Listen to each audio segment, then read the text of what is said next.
बिहार विधानसभा चुनाव नजदीक आते ही महिला वोट बैंक को साधने की सियासत तेज हो चुकी है। शुक्रवार को प्रधानमंत्री नरेंद्र मोदी ने दिल्ली से वर्चुअल बिहार की मुख्यमंत्री महिला रोजगार योजना की शुरुआत की। इस योजना के तहत राज्य की 75 लाख महिलाओं के खाते में सीधे 10-10 हजार रुपए की पहली किस्त ट्रांसफर की गई। कुल 75,000 करोड़ रुपए का ये पैकेज एनडीए सरकार का बड़ा चुनावी दाव माना जा रहा है। इस मौके पर मुख्यमंत्री नीतीश कुमार और डिप्टी सीएम सम्राट चौधरी पटना से जुड़े। सरकार का दावा है कि इस योजना के जरिए एक परिवार की एक महिला को आर्थिक सहयोग मिलेगा, जिससे वे छोटे मोटे रोजगार शुरू कर सकेगी। साथ ही आगे चलकर उन्हें 2 लाख रुपए तक की अतिरिक्त सहायता दी जाएगी। लेकिन विपक्ष ने इसे चुनावी स्टंट करार दिया है। कांग्रेस महासचिव प्रियंका गांधी वाड्रा ने शुक्रवार को पूर्व चंपारण मोतिहार में चुनावी रैली कर एनडीए पर करारा हमला बोल दिया। प्रियंका ने भोजपुरी मंच से लोगों को अभिवादन किया, का हाल बा, और फिर सीधे सवाल दागे, ये लोग 20 साल से सत्ता में हैं, तब महिलाओं की याद क्यों नहीं आई? चुनाव से ठीक पहले ही क्यों अचानक महिलाओं की भलाई याद आने लगी है? जवाब साफ है, ये आपका वोट चाहते हैं। 10,000 लीजिए, लेकिन वोट देश के भले के लिए डालिए। हाल बदलने का समय आ गया है। अब बहुत संघर्ष कर लिया है आपने, अब बदलाव का समय आ गया है। बदलाव लाओ।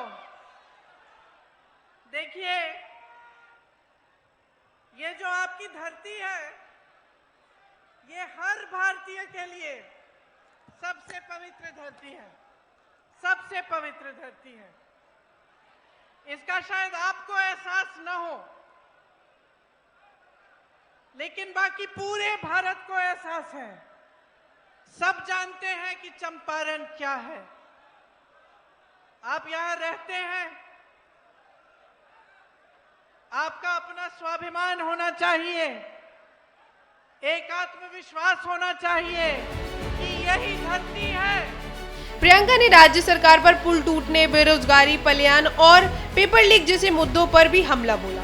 उन्होंने कहा कि लोग बीजेपी, जेडीयू सरकार से थक चुके हैं और अब बदलाव का समय आ चुका है। कांग्रेस की ओर से वोटर अधिकार यात्रा में शामिल हुई प्रियंका ने यह भी ऐलान किया कि अगर बिहार में एनडीए गठबंधन की सरकार बनती है तो महिलाओं को 2500 रुपए महीना, 3 से 5 डेसिमल जमीन पर मालिकाना हक और 25 लाख रुपए तक का मुफ्त इलाज जैसी सुविधाएं दी जाएंगी। सूत्रों के मुताबिक एनडीए और एनडीए दोनों ही गठबंधन इस बार महिलाओं को मतदाता को निर्णायक बनाकर अपनी अपनी योजनाओं का पिटारा खोल रहे हैं।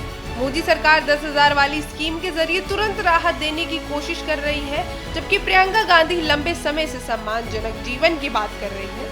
साफ है कि आने वाले चुनाव में बिहार की महिलाओं का वोट तय करेगा कि सत्ता किसके हाथ जाएगी।